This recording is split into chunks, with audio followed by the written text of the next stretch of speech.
Assalamualaikum warahmatullahi wabarakatuh. Kami dari kelompok 3 akan sedikit menerangkan di mata kuliah biokimia tentang protein. Protein berasal dari bahasa Yunani yang berarti protos, yang berarti yang paling utama. Protein merupakan senyawa organik kompleks berbobot molekul tinggi yang merupakan polimer dari monomer asam amino yang dihubungkan satu sama lain dengan ikatan peptida.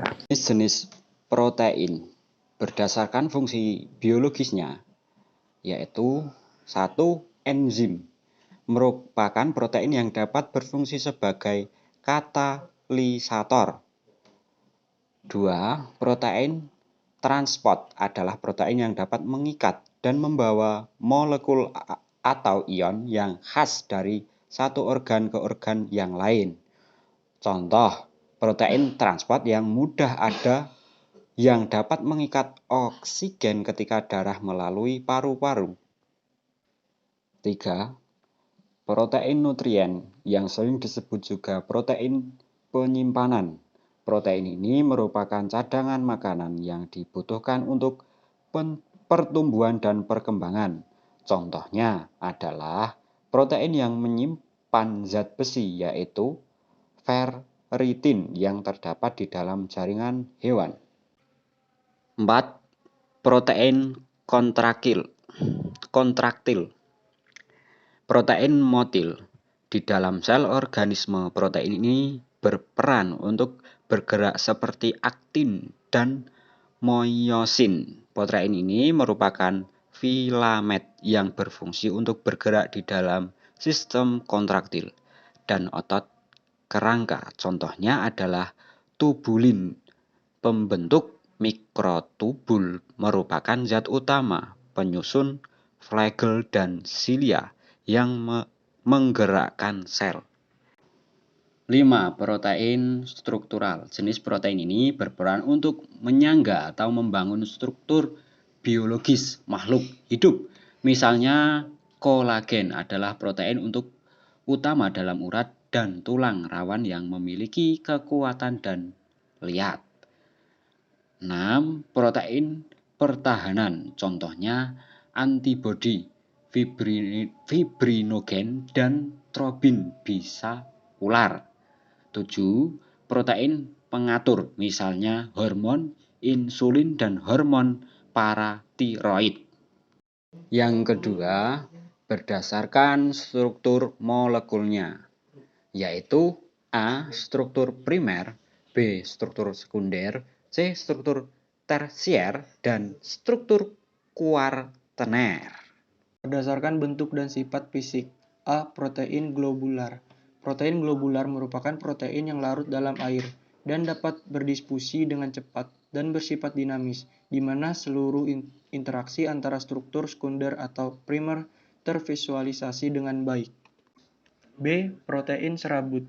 Protein serabut bersifat tidak larut dalam air merupakan molekul serabut panjang dengan rantai polipeptida yang memanjang pada satu sumbu dan tidak dapat berlipat menjadi bentuk globular. Jenis protein ini memiliki peran sebagai penyangga dan sebagai pelindungi. 4. Berdasarkan daya larutnya. A. Albumin. Albumin larut air mengendap dengan garam konsentrasi tinggi. B. Globulin glutelin. Globulin glutelin tidak larut dalam larutan netral, larut asam dan basa encer. C. Gliadin atau prolamin. Gliadin prolamin larut etanol 70% sampai 80%, tidak larut air dan etanol 100%. D. Histon. Histon bersifat basa, cenderung berkaitan dengan asam nukleat di dalam sel, tidak larut air, garam encer, dan pekat jenuh 30-50%. E. Protamin. Protamin larut dalam air dan bersifat basa, dapat berkaitan dengan asam nukleat menjadi nukleoprotamin. Manfaat positif dan negatif. 1. Dampak negatif. A. Kekurangan protein. Rambut rontok.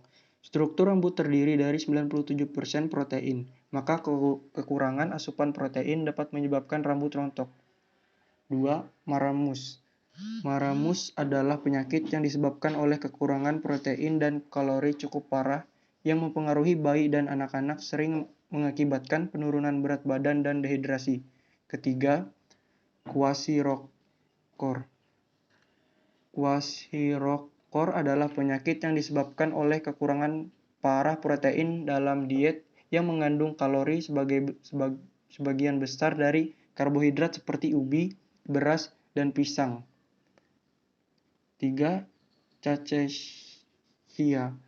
Cachexia adalah suatu kondisi yang melibatkan kekurangan protein, penipisan otot rangka, dan tingkat peningkatan degradasi protein. B. Kelebihan protein. Kelebihan protein dapat mengganggu metabolisme protein yang berada di hati.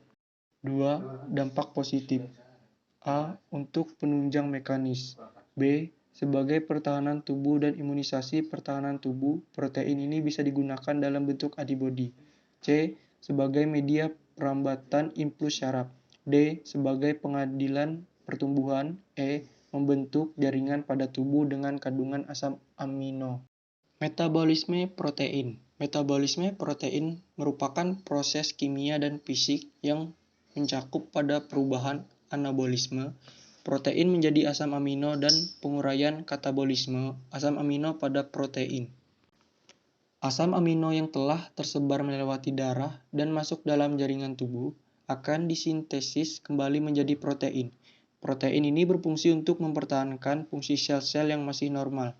Pada metabolisme, asam amino akan melakukan pelepasan gugus amino, kemudian perubahan kerangka karbon dalam molekul asam amino. Proses pelepasan gugus amino terjadi pada deaminasi dan transmisi oksidatif. Deaminasi oksidatif menggunakan dehydrogenase dalam katalis, sedangkan jika transmisi yaitu proses katabolisme asam amino yang melibatkan gugus amino pada suatu asam amino terhadap asam amino yang lain. Asam amino tidak dapat disimpan pada tubuh manusia jika jumlah asam amino berlebihan atau terjadi kurangnya sumber energi lain. Tubuh manusia akan menggunakan asam amino dalam sumber energi, tidak seperti lemak dan karbohidrat. Asam amino membutuhkan pelepasan gugus amino yang bertempat di deaminasi nitrogen amino di dalam asam amino.